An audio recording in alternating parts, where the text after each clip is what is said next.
Assalamualaikum warahmatullahi wabarakatuh.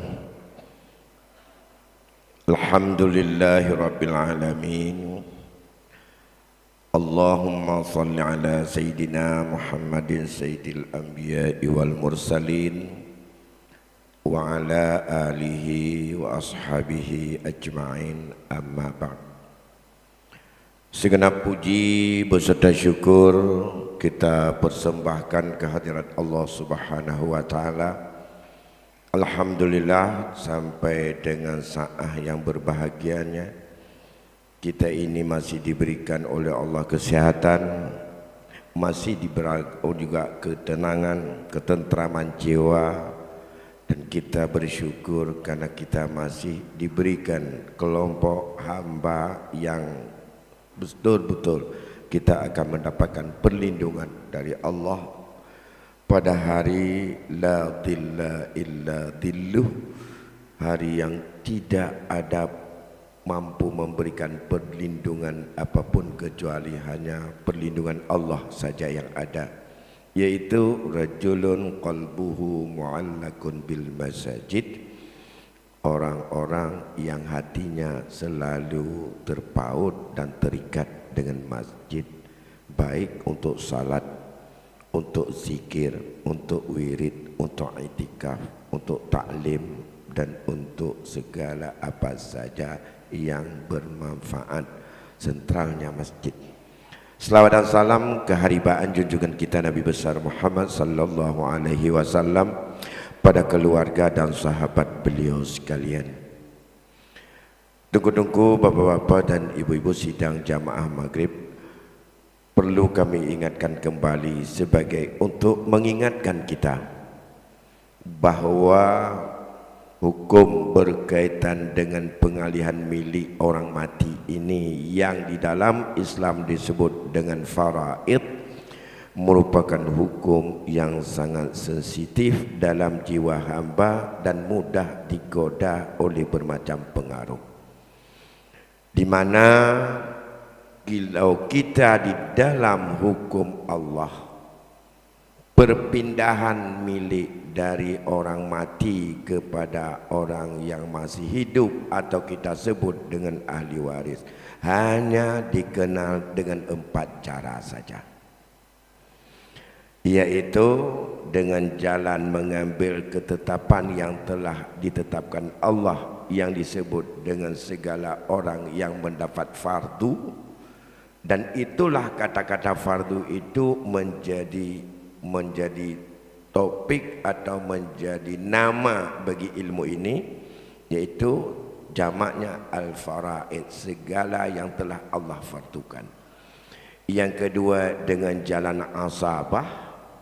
Yang ketiga dengan jalan pengembalian sisa kalau tidak habis diambil oleh orang yang mendapat bahagian tertentu kepada mereka.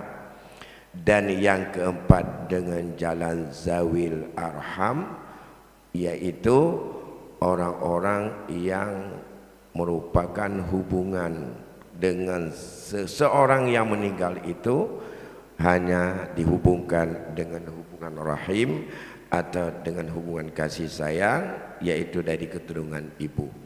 Itu dalam syariat kita. Sedangkan di dalam hukum perdata, sistem pengalihan milik daripada orang mati kepada orang hidup hanya 2 cara. Yang pertama dengan jalan apa maunya orang mati, yaitu dalam bentuk wasiat. Wasiat di dalam hukum perdata BW merupakan sistem pembahagian pusaka, bagian pada hukum faraid. Wasiat dalam hukum Islam, dalam fikih adalah hak orang, seseorang yang sangat dianjurkan oleh agama bila kita sebelum meninggal tinggalkan wasiat. Jadi wasiatnya bukan sistem pembahagian pusaka, wasiatnya bukan bagian daripada hukum waris dalam Islam. Tapi wasiat merupakan satu hukum yang sangat dianjurkan oleh agama agar kita sebelum meninggal dunia hendaklah kamu tulis atau kamu pesan kepada keluargamu hal-hal yang sangat baik sehingga dia punya ketentuan tersendiri.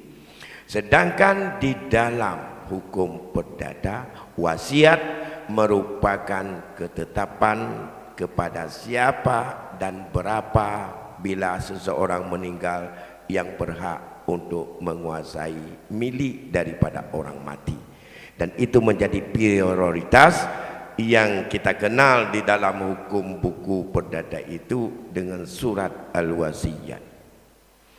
Wasiat dalam perspektif adat dasar-dasarnya, hukum adat beda dengan apa yang dikenal dalam hukum faraid menurut syariat, di mana wasiat merupakan hal apakah ada dalam surat wasiat, ada bukti atau tidak, itu menjadi prioritas untuk dijalankan bagaimana agar faraid itu lebih untuk dianggap bahagian daripada menjaga arwah yang meninggal dengan wasiat itu harus betul-betul dijaga.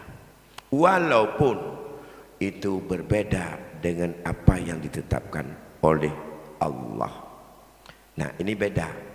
Sedangkan dalam hukum perdata, model yang kedua hanya sesuai menurut ketentuan undang-undang.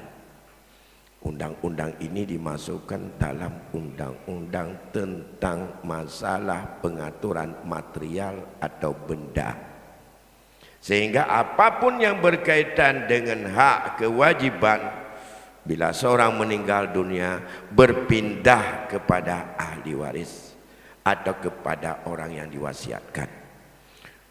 Segala kerjasama yang sedang dibangun atau yang sedang berlangsung, apakah itu dalam bentuk syirkah, apakah itu utang piutang, apakah itu yang bentuk kerjasama, semua tetap berjalan seperti apa yang pernah dibuat oleh orang yang sebelum ia meninggal, itu tetap berlangsung kepada ahli waris yang menggantikannya. Kalau seseorang meninggalkan hutang sampai 500 juta, hutang itu bila dia mati menjadi beban ahli waris. Nah, itu dalam hukum perdata.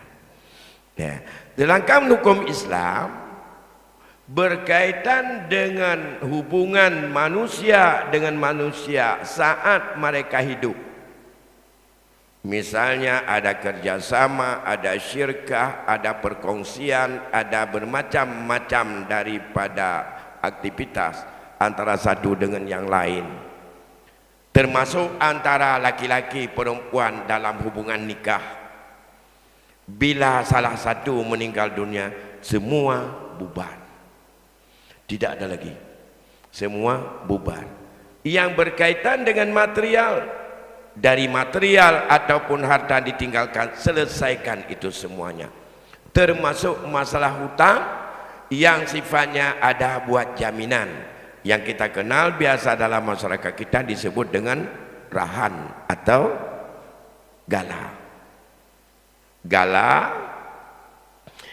kita berhutang pada orang lain sebanyak misalnya 100 juta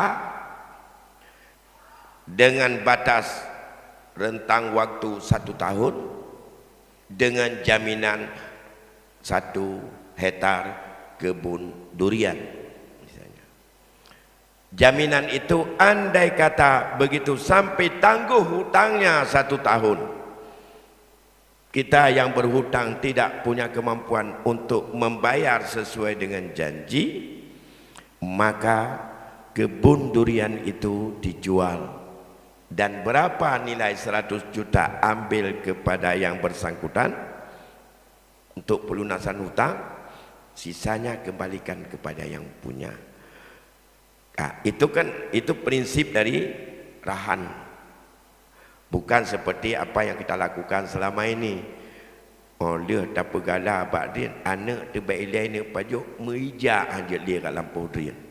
Tantang kalau lagi ada pulau. Ya, muta pulau bertajuk elake dua boh. Nyo ata gedanya nyan banjet ke adat bisnis urang kaya. Pada utang rahan merupakan tolong menolong, bukan bisnis dia prinsipnya. Ya.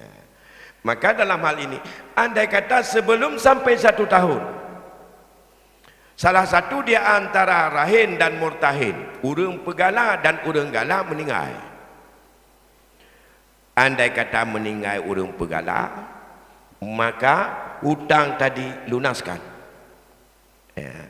Yang pegala jaminan ji adalah Bakdrin. Ya, pegala Bakdrin artinya ganyan urang hutang. Dalam truk situn umur ganyan masa tangguh hutang belum sampai, meninggal orang yang berhutang, dan dia itu ada hartanya yang sudah konsensus untuk menjadi jaminan hutangnya, maka ahli waris wajib menunaikan semua hutang yang 100 juta tadi, dan bubar masalah tangguh 1 tahun itu enggak jadi tunggu 1 tahun. Bak tengok rakuh habis. Pak dah capek dan masuk cok nyan pulau bayar hutang, atau cok barang lain pulau bayar hutang, atau di mana saja ambil lunasi hutang untuk dia 100, supaya bisa selesai semuanya yang lain, untuk bisa dijaga dan dilihat mana harta peninggalan dia setelah selesaikan berkaitan dengan harta dengan orang lain. Itu dalam Islam. Kalau di dalam hukum perdata itu tetap jalan, sekarang yang bertanggung jawab ahli warisnya. Itu bukan versi Islam. Dan hana gerida di agama laginya akan terjadi nanti korban, dan akan terjadi adalah kekurangan atau kemudaratan pihak-pihak tertentu. Nah, 2. Dalam hukum adat, cara lain adalah yang asli adat dulu. Sekarang banyak adat kita sudah berubah, dan sedikit demi sedikit diwarnai oleh hukum agama, hukum syariat, hukum Islam. Yang asli adat, yang pertama cara pengalihannya, yang pertama wasiat adalah merupakan pegangan.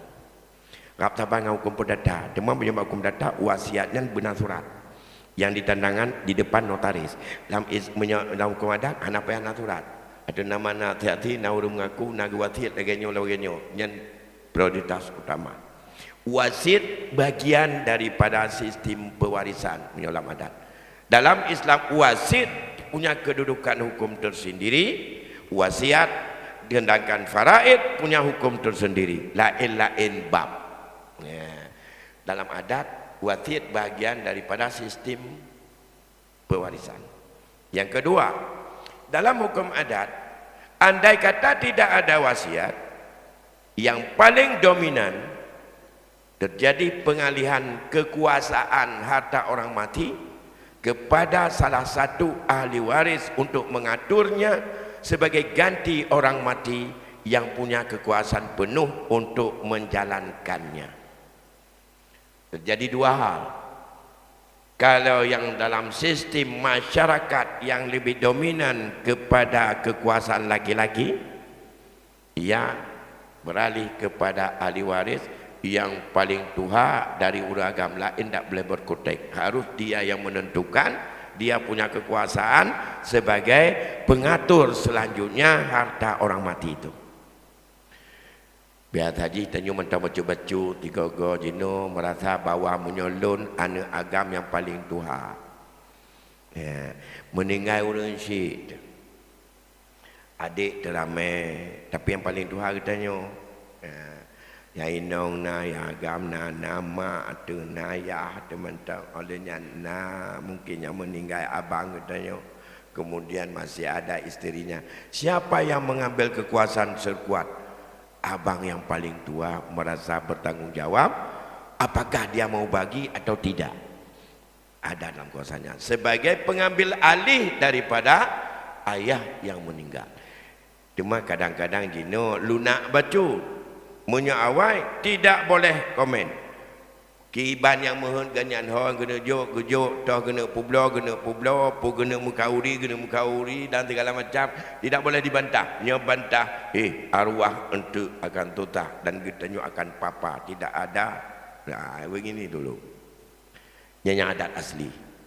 Itanya baca-baca tu mantong mejanjanyan yang dilahap laulai ada. Mantong masyarakat kitanya hana mau untuk tunduk bahwa Tuhan muda atau jiuh atau nama ahli waris yang tidak terhijab punya hak yang sama, punya kekuasaan yang sama, punya milik walaupun berbeda-beda sesuai jatah yang ada secara permanen begitu meninggal orang meninggal. Itu dalam Islam. Tapi kalau dalam adat tidak merasakan bahwa itu tojit yang kekebahannya jino ke tanyo mandum tapi gelantau hanali ayah yang kelun. Adik dia yang punya kewenangan dan kekuasaan lebih kuat. Itulah punya adab yang kedua. Nah, jadi yang ketiga hibah. Apakah dikait atau tidak, sudah dilepas atau tidak, dalam hukum adat hibah bukan bab hibah. Hibah bagian daripada sistem faraid. Hibah sistem merupakan bagian daripada sistem. Orang ahli waris yang sudah pernah mendapatkan hibah daripada almarhum sebelum meninggal, maka dia dianggap sudah pernah mendapatkannya. Maka itu dipertimbangkan keadilannya dengan siapa saja yang belum mendapat apapun dari peninggalan. Ya, itu dalam sistem adat. Dalam Islam, hibah punya bab tersendiri yang ada di dalam bab muamalah. Dan hibah merupakan tasarruf atau pemberian yang tanpa ada imbalan dari seseorang kepada orang lain. Boleh ayah untuk anak, boleh anak untuk ayah, boleh orang kepada orang, asal tidak jalan kemaksiatan. Namun syarat, andai kata ayah kepada anak, yang pertama hibah hendaklah ada unsur taswiyah, ada pemerataan. Yang ketiga, dalam unsur hibah kalau ke anak diistimewakan bisa untuk ambil balik andai kata dibutuhkan. Sedangkan hibah kepada orang lain tidak.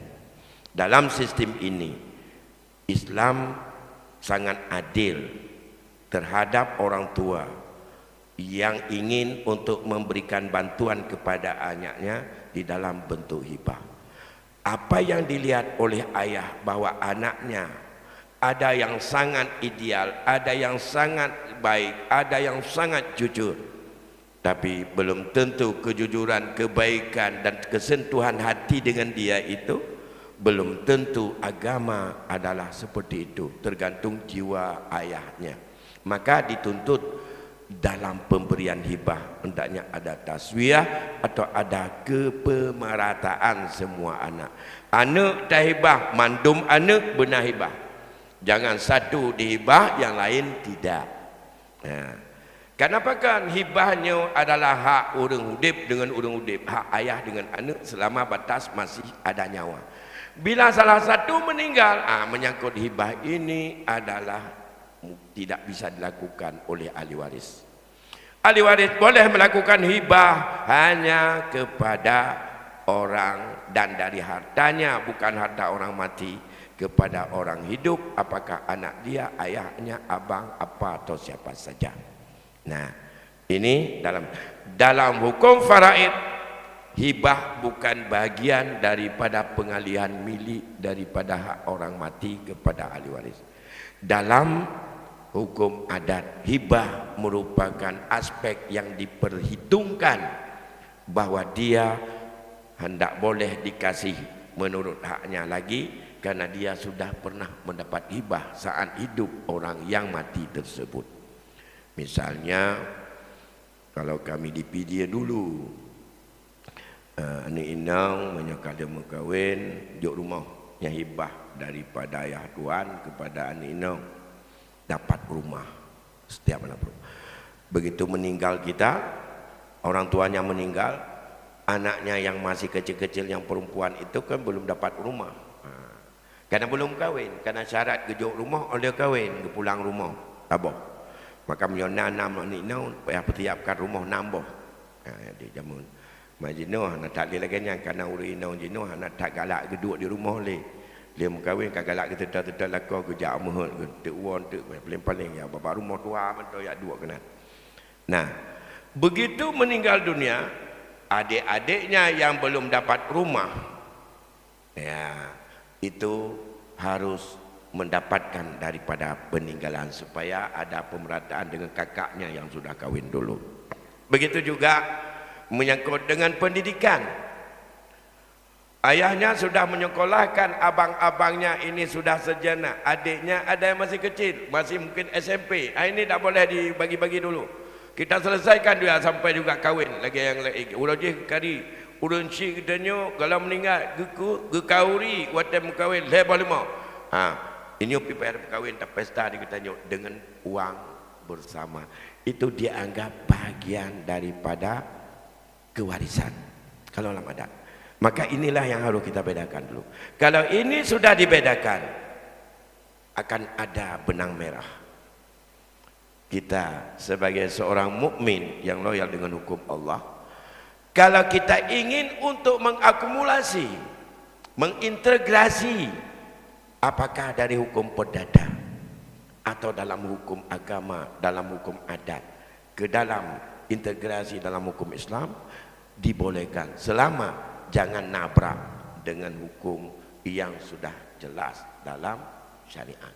Atau baik mupok dengan ayat, baik mupok dengan hadis, baik mupok dengan ijma' dan ada analisis qiyah dan unsurnya ada maslahah, silakan. Tapi yang baik tak peraya adat, tak peraya akai, tak peraya perasaan, tak peraya nafsu dengan ayat. Ya. Yang kampanye untuk pubut ayat dengan nafsu ramai tanpa kita sadari dalam bidang ini. Orang gender macam-macam yang ayat di zakari mislu hadil unsayen. Seandainya orang getanya kan kena pergi beriman yang cukup kencang ke kun ururina untuk mana ada dalam gejekan hana ada ayat, tidak mau dia untuk menganalisis apa sebenarnya hikmah di balik penetapan itu.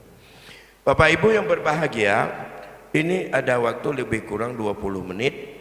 Sebelum saya lanjutkan, yang hari itu sudah saya sampaikan dulu, karena 4 cara tadi, maka kita akan melihat yang mengambil cara pertama ini berdasarkan nas, ayat dan hadis semuanya, bukan ijma' para ulama. Nah, kalau mungkin ada yang ingin untuk kita sharing yang berkaitan dengan hukum faraid atau ada masalah lain yang barangkali masih ada waktu 20 menit, kami beri kesempatan untuk pertanyaan atau diskusi. Assalamualaikum warahmatullahi wabarakatuh. Abu yang saya muliakan, jadi nyoba ilmu karena nama terdapat juga.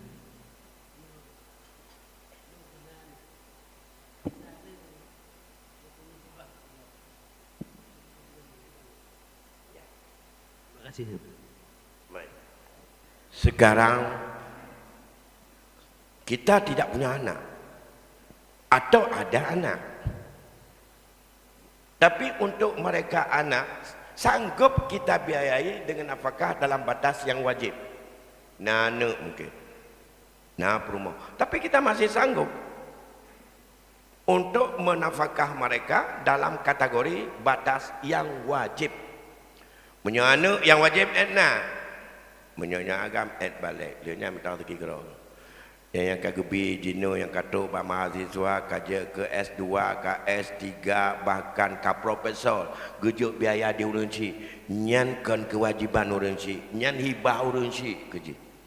Maka sering kita katakan Maka kita nyuruh si wadah kata hibah kanu yang jak tikula di luar kewajiban yang ana jak tikula bagian pegat berulama kampung tai baci baik mata taiwan tu kerja ke doktor spesialis yang je bagian pegat-pegat gerupuh kameng kita di kampung bahkan kameng yang je pelara coklah bayar wang kuliah abang je kerja tak potang modai puan mukilat iji mengetangan lantai dengan kau tanya yang ada berfikir dan tak fikir ada nama yang tem tapak nak tapak bagi tanya nah di majah tu yang tem pajobu tak bibu yang tem pajobu bah benar ni ke dia artinya yang tem jak kula tak bubuk yang tem jak kula baik naik kampung tapi sebagai orang cik jak kula di luar batas kewajiban kita tanya putih kula yang hibah kita tanya yang kejut cok jaga dia awaknya karena iji kalau nak usaha je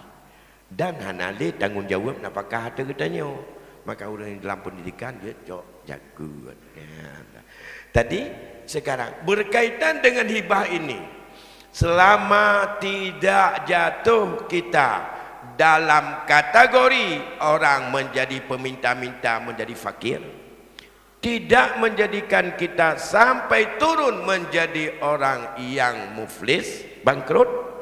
Dia dah hibah pada tak belakang bagot maju nak terpunah. Atau tidak kita menjadi orang yang tidak bisa menjalankan tugas dan kewajiban nafkah kepada orang yang wajib nafkah, yang mentang wajib.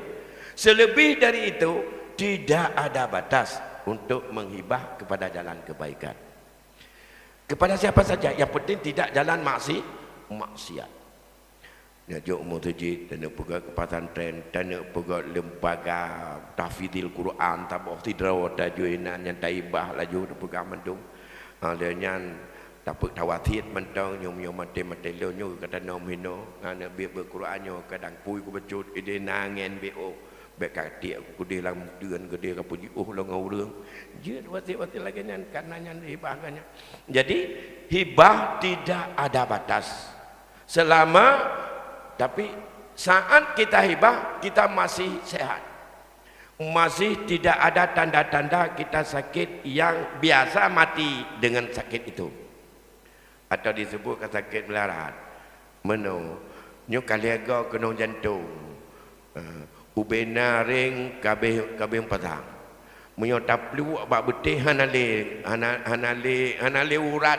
urat stok yang gebeda Allah ino yang urat anak tahu yang dia ketamah ring jantung kabeh wi kabeh tercabut unun kabeh tercabut ubena jantung kabeh dawa mendung tinggal pleh-pleh nyopu secara adat nyo adalah tidak bisa bertahan lama secara hakikat bisa saja bak Allah yang cukup sehat mati dia nak mati kalau sudah secara adat seperti itu biasanya sakit yang seperti itu jarang untuk sembuh biasa membawa kepada matiannya itu baru ada pembatasan boleh hibah tak boleh lebih dari 1/3 harta hak 2/3 lagi hak ahli waris.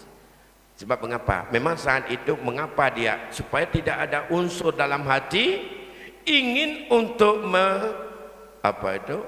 karena mungkin ada di dalam kehidupan kurang harmonis antara kita dengan ahli waris ada kadang bukan anak, mungkin adik kita, mungkin apa kita, mungkin pak cik kita entah siapa. Karena memang selama udip hanaga hubungan bubek ijau iji watai sakit itanya pihan ada perlele dia sakit bupu perlele tapi kece je kuru ataga anak ada pihan atanya budah tahibah laju mandum itu tidak boleh lagi tapi di saat sehat begini ataina rumah mentang bulan-bulanan na pempantiun je 4 juta kerana mian mentang jai kula katib nyan tidro 7 juta tengah bak hari-hari mungkin je pada Abu Tawid no BO menyomunan ubena lainnya kuibah laju ke masjid atau kuibah laju ke pesantren atau ku pegat masjid tabah tidro baju atau BBE ku pegat olehnya boleh pula ke bak umat itu boleh Banyak sekarang lembaga-lembaga daya, lembaga pendidikan Mesir, ya, lembaga Universitas Al-Azhar Mesir itu dasarnya itu adalah harta keluarga, hibah keluarga. Gontor itu adalah milik hibah keluarga, wakaf keluarga semuanya. Jadi boleh asal baik dalam keadaan getanya karakit, ya. Walaupun nak ahli waris di mana negara. Baik, silakan satu lagi. Assalamualaikum warahmatullahi wabarakatuh. Kamu Lun, keluarga Lun, ditinggalkan istri, meninggal istri dan beberapa orang anak. Dan yang tinggal suami dan seorang anak laki-laki. Yang berikut nah tinggal harta sebagian harta bawaan istri dan sebagian itu harta hasil kamu, hasil usaha kamu keluarga. Jadi pertanyaan ini Pak, gimana cara pembahagian untuk anak dan untuk suami yang tinggalnya? Beri bahagian untuk anak, beri bahagian untuk suami. Yang mana? Baik, terima kasih. Almarhumah yang ditinggalkan seorang anak laki-laki dan suami. Almarhumah meninggal dunia. Istri bapak misalnya almarhumah, dia tidak punya bapaknya lagi. Ibunya nggak ada, kakeknya pun tidak ada lagi, neneknya pun tidak ada, sudah meninggal. Walaupun ada abang kandungnya, abang bapaknya itu nggak penting karena ada anak laki-laki. Kalau ada anak laki-laki semuanya itu terhijab. Yang tidak dihijab hanya suami, ayah, ibu, ganti ayah, kakek, ganti ibu, nenek. Kalau saudara-saudari yang menganggap bahwa dia sebagai wali kepada almarhumah, dia terhijab semuanya oleh anak laki-laki. Ini yang pertama, yang maju. Berapa dan bagaimana cara membaginya? Gampang. Kalau sebahagian ada harta tuha, bahasa kita pada bawaan bagi ibu, ada sebagian lagi harta bersama, maka itu harus pisah dulu. Yang harta tuha yang mana, harta bersama yang mana. Di harta bersama kita ambil ajalah yang paling populer sekarang sudah semi hukum positif. Harta bersama itu dibagi dua dulu, tidak masuk anak. Hak isteri setengah, hak suami setengah. Nah itu. Yang setengah hak isteri kumpul gabung dengan harta tuha, harta bawaan. Maka itu dibagi 4. 1 untuk suami, 3 untuk anak laki-laki. Enggak ada yang lain. Bagi perut. Nah, jadi 1/4 untuk suami, sisa semuanya milik anak laki-laki. Karena sisanya 3/4 yang semua untuk dia. Karena furudnya adalah hanya suami. Karena suami mendapat 1/4 karena si yang almarhumah ada anak laki 1, maka suami turun daripada hak 1/2 menjadi 1/4. Itu disebut dengan hijab nuksan. Yang itu isyaratnya ayat yang seperti itu. Mana? Ayat 12. Ya. Walakum itu kepada sasarannya, kum itu kepada para suami. Walakum nisfu ma taraka azwajukum illam yakul lahunna walad. Untuk kalian para suami mendapat setengah harta daripada milik isteri yang meninggal jika si isteri tidak meninggalkan anak. In kana lahunna walad falakumur rubu'u mimma tarakna. Itu juga kalau dia tidak punya anak, walakumur rubu', bagimu mendapat 1/4. Dari mana 1/4? Mimba diwasiyatin yusi biha audain. Setelah potong daripada kalau ada wasiat dia yang khusus, dan juga setelah utang piutang milik pribadi.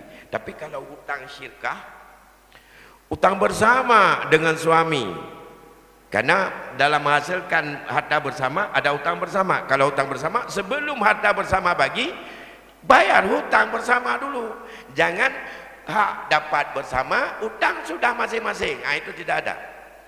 Semua hutang yang timbul setelah mereka suami isteri kawin, maka semua penghasilan yang diperoleh, apakah itu usaha suami, apakah itu usaha isteri, maka itu dianggap adalah harta bersama.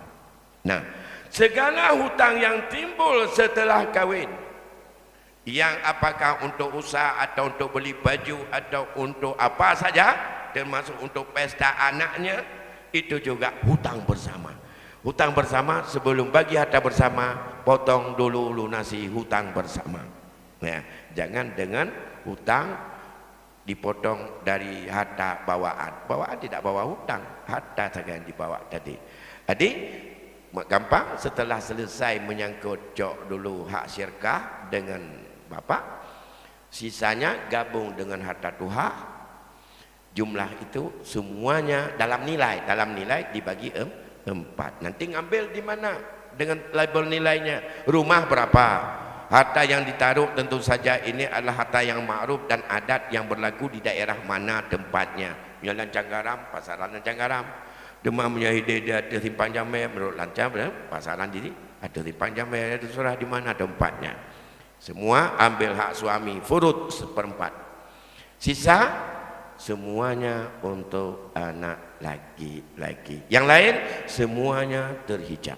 Nah, kecuali yang tidak terhijab, ayah, ibu, menyahana ayah, nak kakek, menyahana ibu, nenek. Kalau mereka tidak ada, yang lain semuanya terhijab. Hak wali, gak ada wali. Gak ada wali situ. Karena asabahnya anak laki-laki. Baik.